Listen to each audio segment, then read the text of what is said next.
చేసుకున్న మెగా కుటుంబాన్ని ఓన్ చేసుకున్నటువంటిది చిరంజీవిని పొలిటికల్గా కూడా ఓన్ చేసుకునేందుకు మనదంటూ ఒక ఆల్టర్నేటివ్గా. ఇప్పుడు ఆల్టర్నేటివ్గా అని ఈయన్ని నమ్మితే ఈయన తీసుకెళ్లి తెలుగుదేశంతో కలిపాడు. ప్లస్ ఈయన రెగ్యులర్గా చెప్పే నీతి ఏంటి?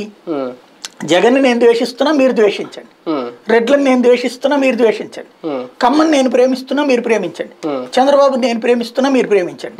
అంటే వాళ్ళు ఎందుకు ప్రేమించాలి ఈయన కోసం? వాళ్ళు ఎందుకు ద్వేషించాలి? అంటే ఇక్కడ ఏంటి 2009తో ఇప్పుడు కంపేర్ చేయడానికి క్యాలిక్యులేషన్ ఏంటి అంటే, అప్పుడు 200 ఉమ్మడి ఆంధ్రప్రదేశ్ కాబట్టి 294 స్థానాల్లో ఖచ్చితంగా 154 రావడం, అంటే 152 రావడం, వీళ్ళకి కూడా 92 రావడం.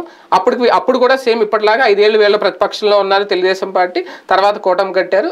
ఆ కూటమి కట్టడం 5 ఏళ్ళ పాటు ప్రతిపక్షంలో ఉన్న వల్ల టఫ్ పోటీ వచ్చి ఆ 92 స్థానాలు అయినా వచ్చినాయి.